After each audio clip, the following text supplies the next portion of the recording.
right, well, welcome everyone to our second new releases chat. Today, I'm excited. We have a ladies chat. We have the wonderful mezzo-soprano Sophie Clarke, and we also have returning to our chats the lovely soprano Lola G. Hi, ladies. Hi, Natasha. You okay? Hi, Natasha. It's good to see both of Hi your there. smiling faces. Lovely to see you. So what's it like? Are you guys both based in like UK, England, right? Yeah, I am. I'm from Liverpool, but I'm currently based in London, in Greenwich. Very nice. How about you, Lola? Yes, I'm based in London as well. I had a first live little concert this week, and it was a little bit bizarre, small audience, but sort of everybody masked up. But I think it's very important for us to start performing live, because I think it's also kind of like relaxing the audience, to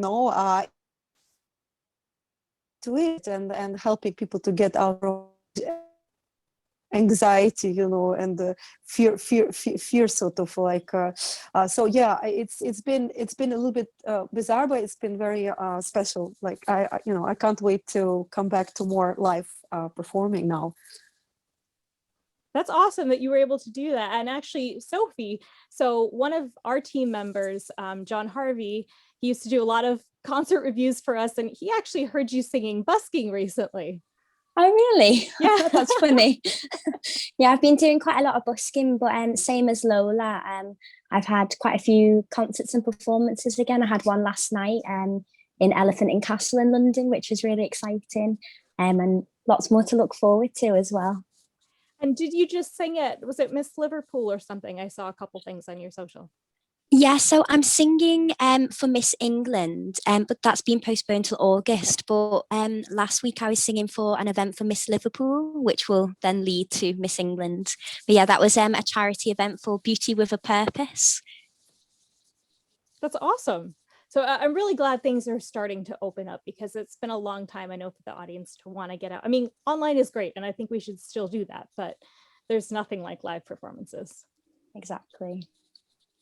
So Lola, I know we've had you on before, but just for people who may be tuning in for the first time, maybe starting with Lola and then Sophie, if you tell people a little bit about who you are as a musician, what kind of different genres you add to your crossover, because everyone's a little bit different in what they bring to this particular genre.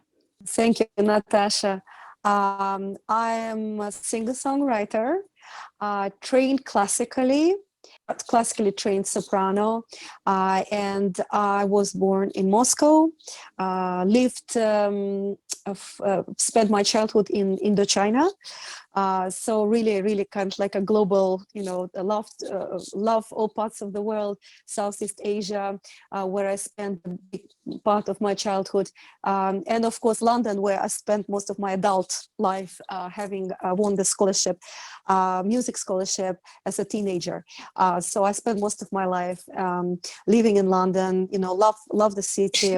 I love the bars, people, and I'm a passionate. Obviously, like as I said, I love meeting people and new cultures, bridging, between the divides and that's where the music comes in. I mean, it's a language, without borders, and it's so beautiful to just collaborate and bring the joy of music into people's lives, regardless, of their background and color, religion, and also so forth. And what can I say? I'm a foodie, and I am a very passionate mom. So mom keeps me on my toes, and I'm very never a boring moment, and at the same time an immense joy. I'm just really grateful to God every day for my family. They've been a great support, and just in this particular time especially. And you have so far you have one album out that people can purchase, right? Yes, it's called Undreamt Dreams, all original songs and lyrics, all self-produced, and I'm very I'm very, very grateful for the shout out, because I know it just makes such a difference when you can promote current songs and also the albums that are already out. So yeah, I call it my baby number 3, this album, because it was recorded and created between the birth of the kids, yeah, so it's part of my personal journey. I love that. So Sophie, how about you? Oh, firstly, it's lovely to virtually meet you, Lola, and as well you, Natasha. I know we've spoken on email, but I've never actually spoken on a video chat, so that's lovely. So for those who don't know me, I'm Sophie. I'm 22 and I'm from Liverpool in the UK. I'm currently living in London as I've just completed my degree there. And I've just been awarded a scholarship to study for a Masters of Music in Classical Singing and Opera at the Royal Northern College of Music in Manchester in the UK. So I'm starting there in September. I'd probably say my classical crossover style is definitely more vintage. I really love my jazz. I think that is influenced by my musical theatre training, especially all of the legit musicals, such as Carousel, Calamity Jane, Singing in the Rain. I've got a real big passion for that, especially musicals with tap dancing in, because I'm also a dancer. I love my tap dancing. And so I do think that my classical crossover style is definitely influenced by those older musicals, the old jazz singers, Nina Simone and Etta James, Judy Garland as well, and even more modern singers such as Amy Winehouse. Really influenced by them. I love that. I know Lola had done We'll Meet Again for one of our concerts, and that is kind of my time period, Sophie. So I saw some videos of you, wearing vintage clothes, and I was like, I love her. Yeah, that's good. I love that. So when did you like start experimenting? You mentioned like your musical training, but like with the clothes, since I'm such a huge fan, I have to ask when that started. I'd probably say when my voice started to mature a little bit. So when I was younger, I was more of a soprano, and then I got to about 14 and my voice dropped right down to contralto, and it started to be a bit more of a mix between mezzo soprano and contralto now. And I'd probably say when I was around 14, try and make up for the first time, and my voice was a lot more mature, and I found a lot of the jazz repertoire and older musicals suited my voice more, because a lot of the time they were quite low. I know there's pieces in Carousel which are more for sopranos, but especially my greatest influences such as Doris Day and Judy Garland were a lot lower. So I'd probably say my voice actually started to then influence my style. And as I've gotten older, I've gotten a bit braver with my vintage looks, and even though I wouldn't wear it every single day, especially when I'm performing, there's always a small element of vintage in there, whether it be a top or shoes or hair. I mean, I have got short hair, which is quite old-fashioned, shall we say, anyway. But yeah, definitely, I love my lipstick as well. So we'll have to have another proper chat on Connections with just you, Sophie. But for right now, why don't you guys tell me about your latest release? So Lola, I know that for you, it's a beautiful song you wrote for your daughter. It's called Angelica. Yes. And I must say that, Angelica is a very much like a long-awaited first child. So I must say that I decided to start with this song for my next album. And of course, she was delighted. And I think that, in this particular year, I realized how now more than ever your loved ones, your network of people you love, how precious and powerful, it is at the end of the day, whatever's happening around. And Angelica always brings a smile to my face. I mean, she's just like explosion of positive energy, and to everyone that who comes across, she fills them with smile and positive vibes. So I wanted to create something from my heart, for her. And and then of course I was came across introduced to composer pianist Dimitri Scarlato, who is from Rome but lives in London for many years, and he's a head of film music at the Royal College of Music here in London. And I thought it would be like a perfect match, because I feel that my style of arrangement for classical crossover and the next album is fits so well into film music, and like really lyrical, something that can be calming and relaxing and bringing harmony to people, which I think we all need now, more than ever.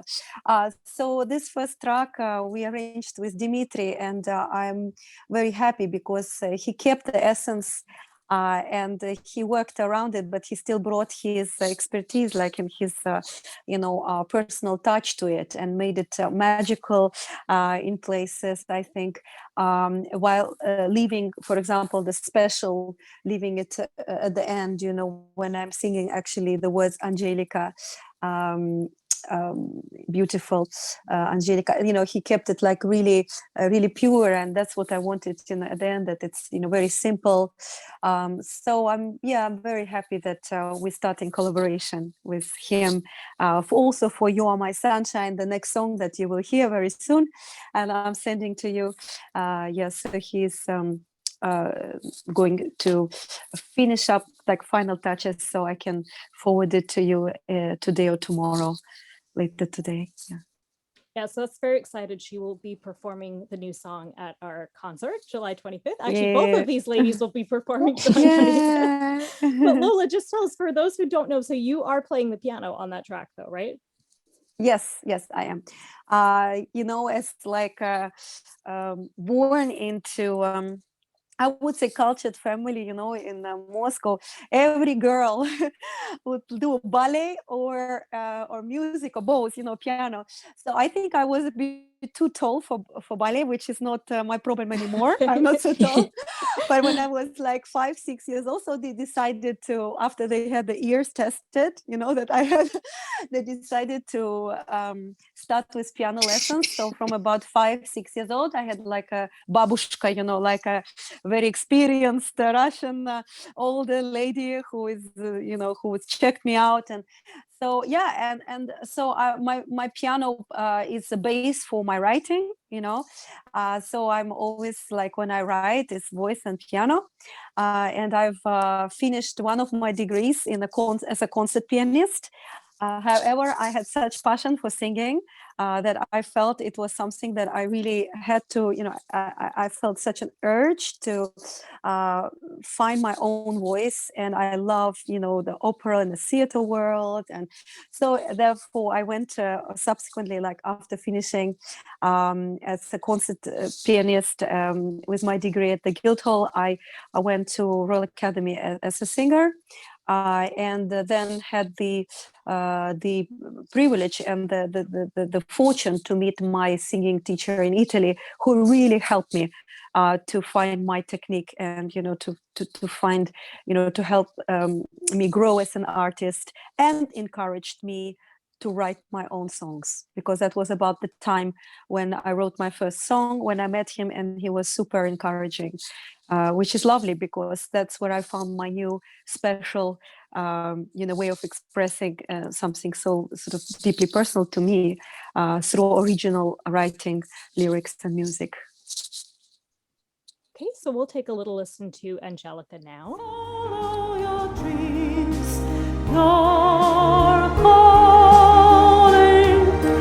and I pray all will be well for you, my love.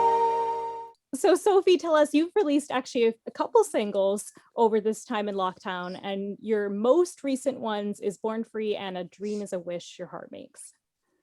Yeah, that's right. So the first one was A Dream is a Wish Your Heart Makes, which is from Disney's 1950 classic Cinderella. And the film was originally voiced by Eileen Woods. And then obviously you've got my 2021 version, which is by me.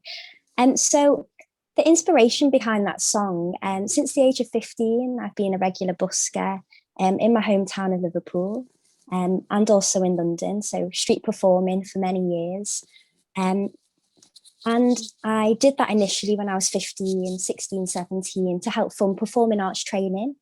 I did it during my degree at Trinity Larbin, which was in musical theatre.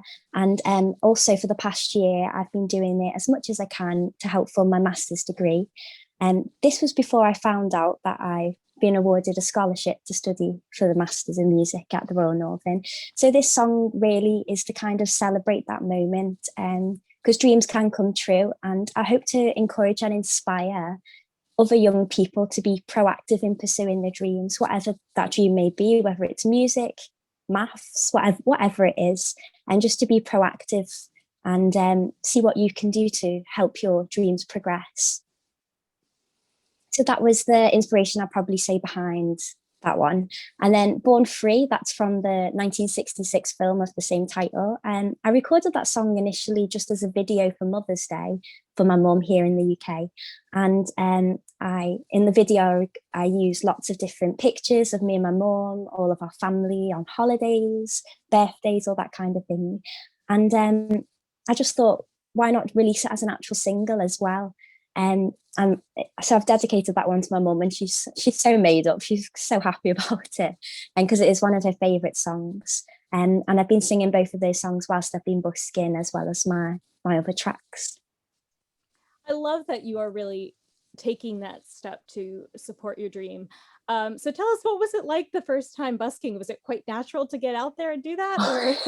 It was very scary. So when I was younger, my mum always used to be like, if we were walking down the street and she'd see a busker, she'd go, "You could do that. You could do that. Why don't you do that?" And I'd be like, "All right, mum, okay, all right." So we got to when I was 15. Oh, sorry. Speaking of my mum, she's actually just messaged me. Stop messaging me, mum. So when I got to 15, I bought a speaker, microphone, and got some tracks of iTunes and with my little iPod. And I went out in Liverpool because I was still at home at the time. And it was just crazy. I never expected so many people to stand and watch. It was just incredible. People are so kind and generous. I can't thank them enough, really, for even just their time watching, their generous donations, and just all the support over the years. It's really incredible. I've had so many wonderful opportunities since busking. I was on the BBC One TV series All Together Now because someone filmed me when I was busking.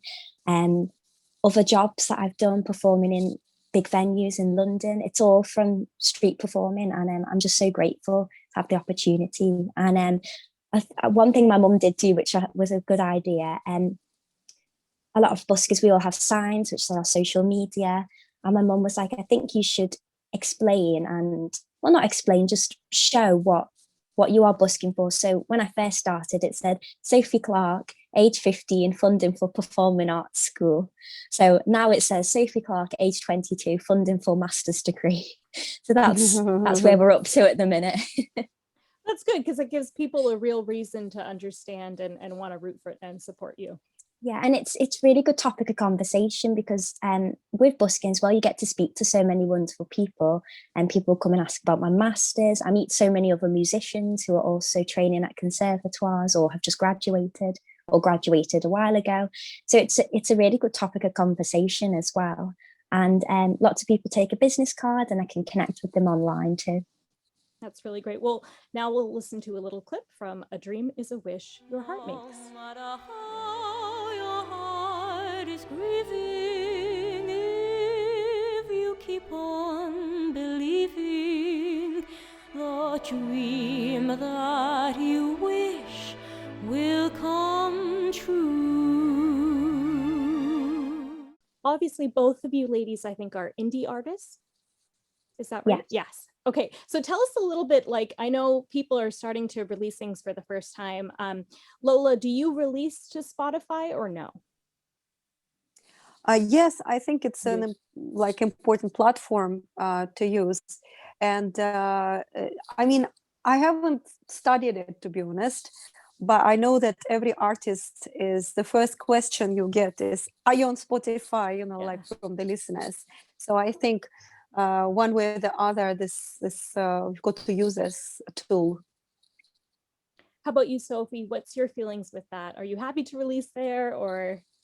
Yeah, I think Spotify is great, and especially I've always produced everything myself and recorded all of my tracks recently in my bedroom because of COVID and what's happened. And I think Spotify is such a good way to get your work out there, get people to listen. I've managed to get my tracks onto playlists and to get more people to listen. And as Lola said, everyone asks, are you on Spotify? So I've actually added it onto my Busking business cards. My little smart, as everybody asks. So Okay, so you both have had a good experience with it. So talk to us a little bit about like the playlist you mentioned, Sophie, because I think like a lot of people, maybe they're just like, oh, we put it on Spotify and they expect it to blow up, but that's not really how it works necessarily. Yeah, that's true. And so I had a little research. There's different submitting websites you can use, or you can contact playlists directly via email. You get rejected a lot. It's because music's obviously very subjective. It's nothing to do with the quality of your performance. It might just not fit the theme and the style of the playlist. So I always found I was most successful getting onto classical crossover ones. There's one by Crossover Records, which I'm on. They do classical pop, and then like an overall classical crossover, a Broadway hits one, which a lot of classical singers are singing musicals. I think they might maybe have a movies one as well. I'd have to have another look. But I've used Submit Hub to submit my tracks. You can put a little cover note and send the track, a little bit about you. But there's quite a lot of websites that you can do that on. And sometimes it's free, sometimes there's a very small fee, but it's all very affordable and very good for artists. I like that. So we'll post that link too. That's very helpful to know for, I'm sure, new artists. I'm one of those people that did it the totally wrong way. So I've been learning about it retrospectively. But how about any other fun tips you've learned from releasing during this time that you think can help other artists? Just because of my, limited time, I don't find that I have enough time to post on Instagram every day, like to do posts. But I found that the little stories create some traction, some kind of like interest. You get new people coming in. So, and I found that what is good about it, you can control the narrative. You can choose what you post, what you don't post, the stories. Because, for instance, I do not post the stuff, with children ever. But I do want to put a little window into my into my private life now and then, so that people can see that I'm a foodie, or that I love cooking, or that there's something that I want to share, a beautiful moment, a quote.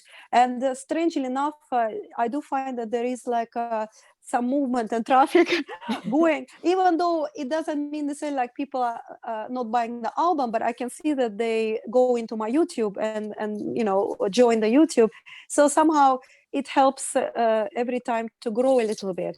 I know it's just a drop in the ocean, but still it's something that, slowly, because we are independent artists, so, from every platform and tool. But I found that, by using the, IG stories in a kind of like putting a window, or, showing like what's happening, backstage or behind the scenes, both into your music life, but also a little bit of a private life, the listeners and the potential fans, they enjoy to see that. So it's something that we can do, and it's easier, I think, than preparing every day, sort of posts and blogs, but at least a little video. Yeah.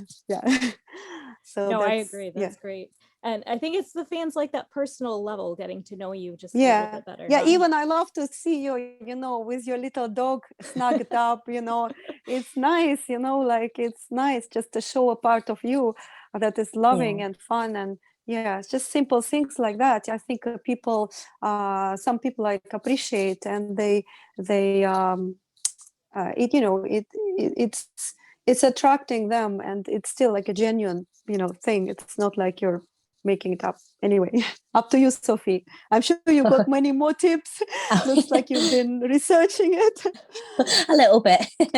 So another good thing as well is Instagram Reels, which you can also put onto TikTok. So I make little reels if I'm singing videos at home or busking or doing concerts, and I put little pieces of text on the videos because gets people to read information very quickly. I put like release dates on there, concert dates on there, anything, or little stories. And I find, for example, when I first started posting videos, I might only get 100 views initially, whereas which is still great. 100 people have viewed it, and that's perfect. Whereas if I post a reel, I might get 3,500, 4,000 people watching it. It's a lot quicker way to get views. And I find it's a very good way to get followers as well, who will then watch your longer videos. So your longer videos will then get more views as well. So what Instagram Reels. Instagram Reel. Instagram Reel. Okay. Yeah. So when you go when you go on the posting option on your main page, it'll have post IGTV Reel. So the reel is a maximum of 30 seconds, but because it's so short, it's really good. I've started making them, and it has really helped with followers and interaction, lots more likes, comments, and reaching people as well all over the world. And also hashtags are such an important thing. Thinking about the kind of hashtags you want to do, that's so great. Trying to think if there's anything else. Same on TikTok. If you have got TikTok, the right hashtags. No. TikTok's great as well. TikTok, yes. A lot of my friends are using it, and so like effectively.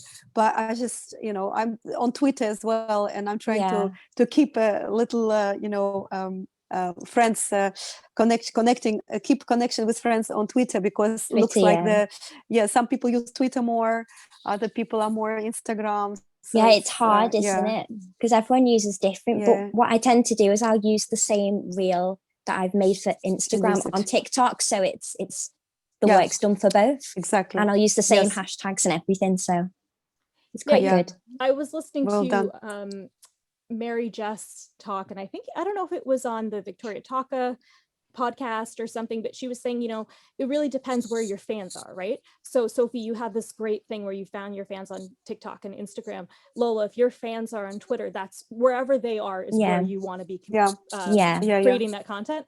But I agree. So reels, they're such a guilty pleasure. Like I can't tell you the time I've wasted just going through them. So that is such a good thing, because then, when I do hear a beautiful, it's like, instantly like, or, whatever. So I think that's a great way to do it, Sophie. So I'm going to ask you ladies a couple of fun questions just to kind of get to know you questions. So the first one is, and just kind of go with the first thing that comes to your head. So are you somebody that tends to save up for things like for rainy days, or are you someone that kind of likes to treat yourself in the moment? I'd probably say it really depends. I'm definitely a save up for a rainy day, but if I'm in a music shop, I can't help myself.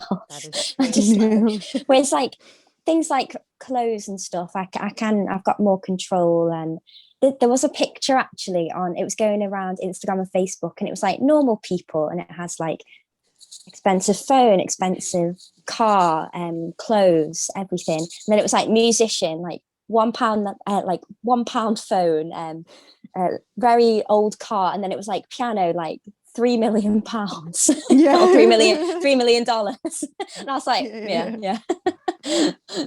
So that's me. I think I agree. It depends like on a mood as well. Like, but I think I think like I find myself living increasingly like enjoying the moment, and trying to find the balance between just living like there's no tomorrow, and then, also thinking, forwards. And because at the end of the day, it's about finding that balance, isn't it? Because saving is good, but also what's the point if you like then having all the thing and you're not enjoying life?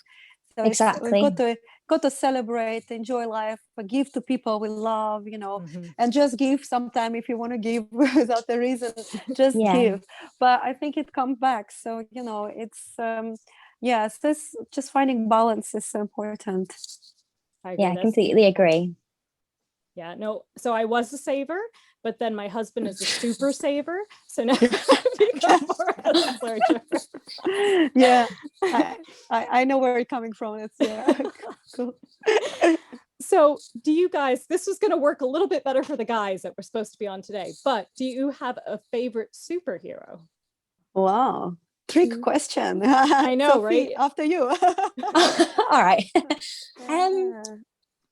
I don't know if this answer's allowed, but a superhero for me is my mum. Like, I love it. if that's allowed, like, she is just incredible. She's done absolutely everything possible that she could do. She's not musical in the slightest. She doesn't know what a C major to a D major is, not a clue, but she loves it. She's so supportive. She's there as often as she can. She's had 2 hip replacements. She's running around London with a crutch, and I just couldn't ask for more. So she's my superhero. Beautiful. I like that. Oh, sweet. And I totally share with you that I mean, unfortunately my mom is no longer around, but she's also done so much for me. And so that's right, celebrate every day your mom is beautiful. I think that for me also comes back to family, because my little heroes, because it's something really priceless. So I think the 2 little tornadoes that I that are going around in my life, they are also my superheroes. I like that. So besides singing, have you guys ever won a contest? So like that could be for another area of music or a special hobby or like competitions and stuff.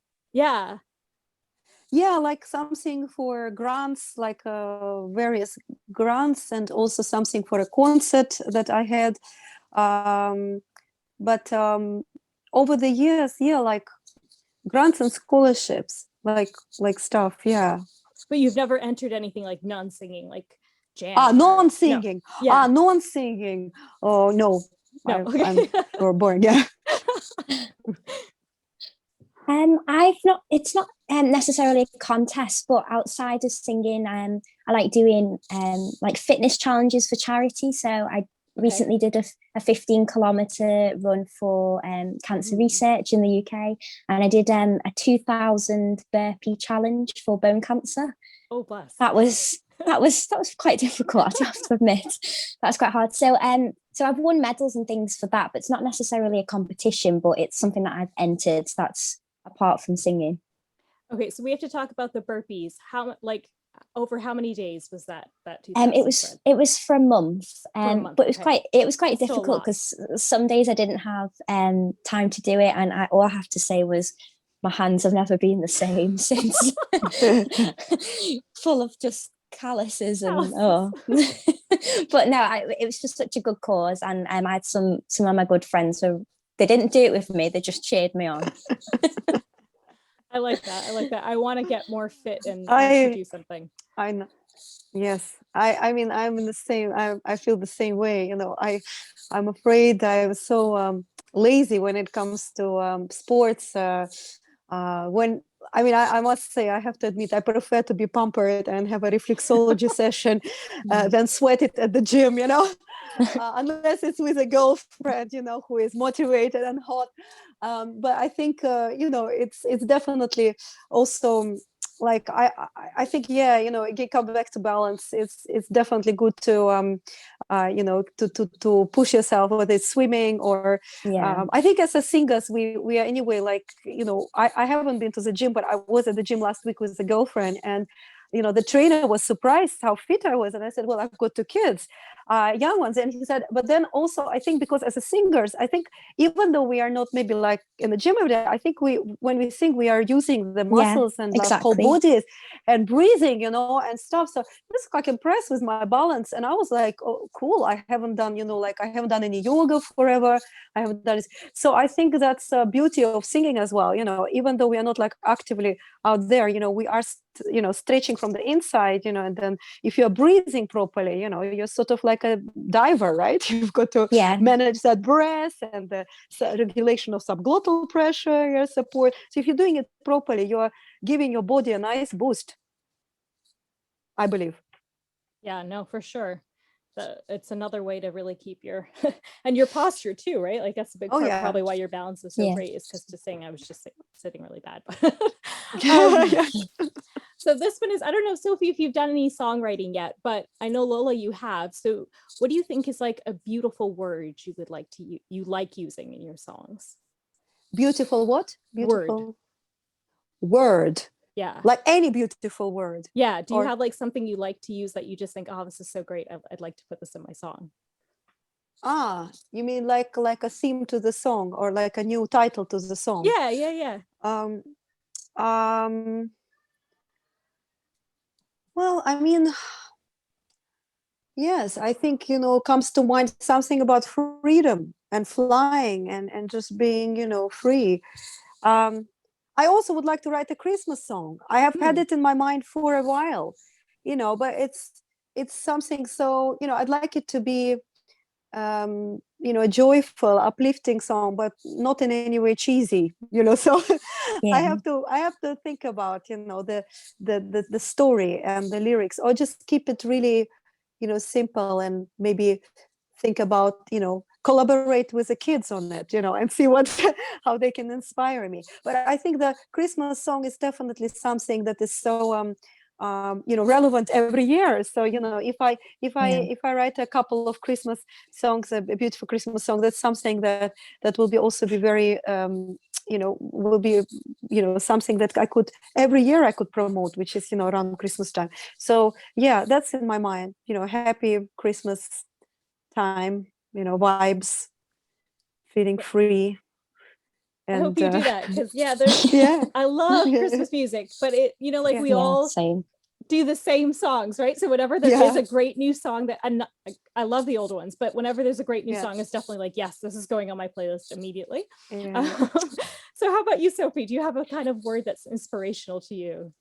Yes. So I'm just in the final stages of composing a song with a Liverpool composer, Hannah Keeley. It's a song all about Liverpool, where we're both from. And we're going to enter into the John Lennon Song for Kindness competition, which is coming up. And then we're also going to release it as a single separately anyway. Amazing. So we actually met on, and it was called musical speed dating, where you meet other musicians to collaborate. So that's how we met. We've never met in person. I'm going to meet her properly in person in a few weeks, but we've already completed the song. And I'd probably say words that create like atmosphere or scenery, or for example, this isn't my song, but the song Vincent by Don McLean, he says starry, starry night, something like that. That's like the first words of the song. Instantly you've got an image. Like for me, words that create images and pictures and scenes. I like that. That's a great song too, is the Vincent song. Yeah, it's such a nice song. But so the next question I have for you guys is, obviously a lot of people are binging TV shows right now during lockdown, but have you guys been binging any musical soundtracks? Yeah, I mean, I don't know musical soundtrack, but you're asking what some music that I've been maybe singing or playing, or I found myself like learning this Bach minuet with my little darling. And then I kept her, you know, hearing her practice and making her practice. And then I also did a Bach with a friend in Italy who is in charge of Orvieto Cathedral. So we recorded Bach. So I would say just came to my mind that I really enjoyed listening and playing singing Bach in the last 6 months with myself and also with my daughter. So that's really sweet. Lovely. Yeah. I've not really been listening to as many musicals recently. I've really been into I suppose I suppose some of them are musicals and they've been made more into jazz standards, such as Summertime, which was from Porgy and Bess, that kind of thing. I'm really into Chet Baker at the minute. There's a really lovely arrangement that's been done of I Get Along Without You Very Well. If look at that on Spotify, the Chet Baker version is absolutely beautiful. So I've really been into that. So again, the more jazz old musicals, I'm kind of going down a bit of a rabbit hole looking at new songs to learn. I like that. I like that. Do you have like a particular artist you've been listening to more than others, or? Probably Chet Baker a lot at the minute, but also I really, really love Karen Carpenter. I just think her voice is absolutely beautiful. So I have her on repeat a lot, and Eva Cassidy as well. Absolutely. Really Those are like wonderful. her. How about you, Lola? Who are you listening to right now? From classical, from pop, from anything. I've been listening to, just think, because I've got a dear friend. So what I'm thinking is immediately I think, what do we have in a car that I'm listening to? Yeah. So there's some music that was beautifully and tastefully arranged by Jeff Wesley. He's an English composer, and so he gave me a CD of his own, and he has been really working with a lot of Italian artists, great Italian artists, like Cocciante and the likes of Lucio Dalla. So the great singer-songwriters, Italian, sort of 70s, 80s, 90s, the kind of music, like Domani, the Caruso, this kind of stuff. So I listened to some of that, but also, just what I've been learning, because like for concert, I did actually Summertime. So I was listening to interpretation for Jesse Norman doing it. It was very interesting, like the way that she interpreted. So basically just also listening to the songs that I'm doing, that I'm currently doing. There was a couple of Cole Porter. So I mean, it's always lovely to hear and to see what the great artists, how they interpret, the songs, or how they improvise. So yeah, that's. I think it's so cool too, kind of from that standard era, from the standard era, sorry. You have like an artist cover like Summertime, and it's so different. You say Jesse Norman, you had like Jane Froman, who was a big singer in like the 1940s, and gorgeous contralto. If you haven't heard her, Sophie, check her out. She's awesome. Yeah, I've listened. But it's just like from artist to artist, they shared the repertoire, but they each did it so differently. So it's very, very interesting to hear. Yeah, it's also becomes kind of classical crossover, isn't it? Yeah. Because they're taking the beautiful voices and techniques and bringing something unique to the way that they interpret it. So it's lovely because there's no rights or wrongs, Exactly. They're just music. So, ladies, this has been so fun. I'm going to ask you, just to wrap it up, what do you have coming up next? Obviously, we have the concert July 25th, but as far as new releases, what can you guys share with us? So maybe we'll do Sophie, Lola. Yeah, so one of the next big things I'm doing is I'm singing for the Miss England final, which will be held in the Heart of England Centre in Coventry. So I'm the guest soloist there for that. That's in August. Since the age of 9, I've done regular charity concerts and events every year, mainly for the British Heart Foundation. So I sing for defibrillators to be installed into public spaces such as schools and leisure centres. So I'll be singing for the British Heart Foundation again this year, another concert for the Greenwich Heritage Trust in London, and just lots of other lovely inside and outside events over the coming months, and a couple more songs to be released too, more to be revealed at a later time. Okay. Yeah. How about you, Lola? It looks like concerts in the autumn, one live concert, one online concert. Also collaborating with Dimitri, continuing with the album, doing it beat by beat, going forward. The next song will be You Are My Sunshine. You know, when I released Angelica and my son heard it, he said, "Where is my song?" So I said, I promised him the next one will be for him, and I'm keeping my word, and it's you know, pleasure. So I am considering to release it also as a single, and also very interesting collaboration with Iranian 24-year-old musician, producer in Manchester, who is doing incredible arrangements, techno, house, electronic, you know, like, and he's taken a couple of my tracks from Undreamt Dreams album and superimposed and did his magic. So it's like incredible. But it's like a club, you know, club music. So I'm looking forward to sharing it. You know, there is one track is called Devil May Care, and I'm very, like, we are close to finishing it, and it's very, very sweet because his mom brought us together. You know, his mom is a nurse, and she said my son is musical, and he's got, you know, this you know, even though I think he's very young, but it looks like he's got a lot of followers, and he's very talented. But it's obviously a new territory for me, but I'm doing it for fun, you know. And the few friends I shared, they really loved it. They said, "Oh, I can imagine it like in clubs or that." So it's quite interesting to explore this kind of like very modern side, you know. He takes my song and brings it into his world, you know. I think that will be so interesting because your music is so different, and then to hear it that way, I'm looking forward to hear that. Yeah. Thank you. Well, thanks again so much, ladies. It's been so fun to chat with you. I hope everyone will go out, listen, stream, buy if you can, the wonderful singles and albums that you have. And Sophie, I think you also have like a Christmas EP, right? Yeah, I do. And thank you so much, Natasha, for inviting us on and to have a chat with you. It's been lovely. So yes, nice to Natasha, meet you.